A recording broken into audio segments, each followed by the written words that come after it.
Well, beautiful people, today, now my food for thought for you today is God uses what still hurts.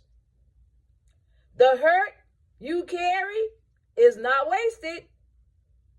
What breaks you today, God can build you with it tomorrow. God is a God of promise.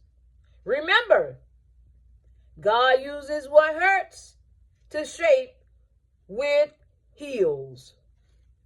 See, sometimes you might be thinking because you're hurting in life or someone hurt you in life about something that it's always bad. But look at it this way.